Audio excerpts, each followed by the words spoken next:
Acid reflux is not your body punishing you for no reason. It's your body giving you warning signals.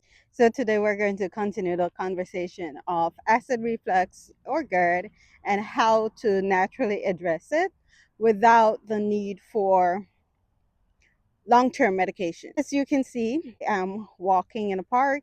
I'm currently in my postpartum period. So you can see a little person here. And I figure while I get my exercise on, I may as well share more information on this topic as it is near and dear to my heart, as being an area that I personally struggled with as well and wanted natural solution to it. In my own case, I sought expert opinion to figure out how I can be accountable for my own actions. What are the things that I can do to naturally address the issue? And needless to say, I was told to take pharmaceuticals, standard medications. I was written a prescription for it, and I wasn't given any directives on how to naturally take care of this issue. And I was told that if I did not take the medication, I would be back in the gastroenterologist's office and that I would need to take the medication for the rest of my life in order to address the issue. I, of course, did not agree with that assessment because I was doing my own research and I just wanted that validation from an expert in gastroenterology to make the changes with the evidence that was showing in the research that I was personally doing. I wanted that expert validation to know that I was going to be making good choices, right choices, and I was on the right track for naturally addressing the issue. To my dismay, I did not receive that validation from my gastroenterologist. I decided to not take the medication. This is not me saying that you should not take your medications, right? I don't know where you are. I don't know what your health condition is. I don't know what your situation is. So I would never say that. But in my own case, based on where I was, I decided that that would not be in my best interest. I did not want to have to deal with the long term ramifications of being on any such medications. And so I decided if I could make lifestyle changes, if I could address the issues that were creating the problem, then I would rather do that and I would rather experience the natural results from that, if that were the case. If there was a glimmer of hope that I could have such situation remedied by being accountable, personally accountable to myself and my own actions, then I would rather choose that path for it to be my long-term solution. So these that I'm going to share with you are some of the things that I personally did to get relief when it came to dealing with acid reflux. And at the time, by the time I went to the gastroenterologist, it was way over 3 months. I think I may have gotten into that GERD territory because I was having consistent flare ups on a daily basis. I have another video. You can watch that if you're interested in learning more about that. My story at that point included me going down the rabbit hole and trying different things, quote unquote, natural alternatives to that. And essentially, what those revealed to me were that I needed to address the areas where I was having issues. So, not being able to sleep throughout the night, waking up feeling like there was elephant's foot on my chest. You can check out those that video if you're interested in seeing more of my symptoms and what I was experiencing. So when it came to stress, I had to identify what my stressors were. What were the factors or issues that was causing me to be stressed? Because it can become a snowball effect. You're stressed, so you can't sleep. You can't sleep, so you eat, and then you go lay down to try to sleep, but you didn't allow your food to digest adequately, and now you are faced with reflux because you're laying down and you're not allowing your food to properly digest. And then in that same mode, you may be triggered to eat comfort food, so to speak, things that are high in fat and ultra processed because they taste good, simply because they taste good. And may feel like you're a grown person and you want to unwind, and so you drink wine and you do all the wrong things that are not supportive of you having good gut health, or that are not supportive of you recovering from having acid reflux, because in reality those are the very things that cause you to have acid reflux, which eventually can turn into GERD. And if not properly addressed, you can have bleeding, you can have esophageal strictures, also get in the territory of having Barrett's esophagus, and God forbid, esophageal cancer.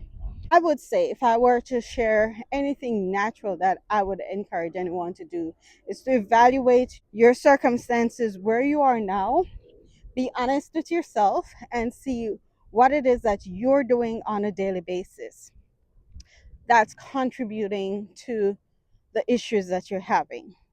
Are you overweight? Do you need to lose weight?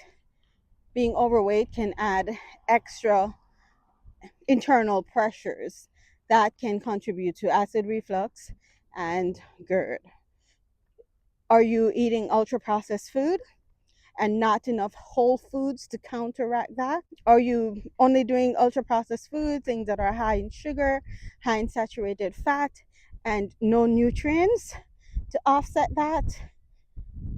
Not high in nutrients at all, polyphenols, phytonutrients, different things that will naturally help your body to fight free radicals.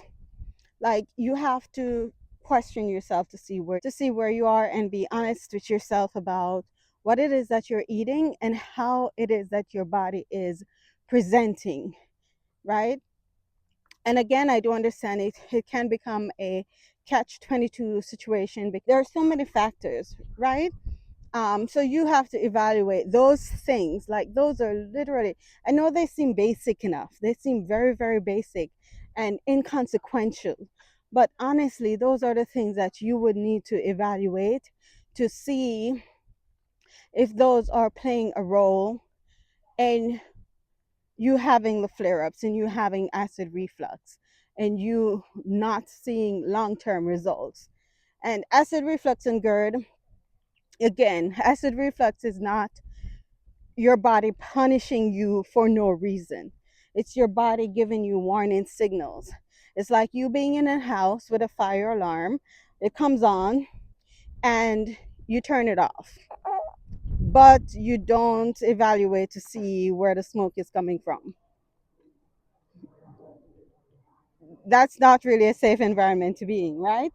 And you would not do that if you were in a house that has a fire alarm blaring. You'd be eager to find out where the smoke is coming from and what it is that is triggering the alarm to go off and to blare like that.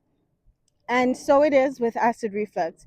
If you're having acid reflux, if you're dealing with the repercussions of GERD, then you should be asking yourself what it is that I am doing, what it is that's included in my life currently that is causing me to have these issues, and that's creating these signals for me to address, right? Because it's literally signals for you to address. All right, I do have more information that I want to share on this, more perspective to share.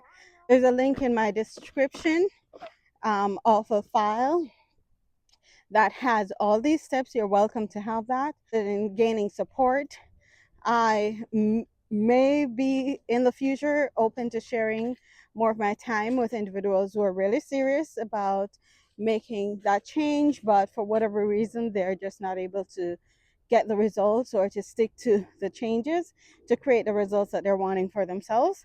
So be on the lookout. There may be more to come on that here shortly. But those are things that you can do, again, on a day-to-day basis. Those are things that an evaluation that you can take for yourself. were to give you homework, it would be that you evaluate these areas of your life. What is your alcohol intake like? How many hours of restful sleep are you getting?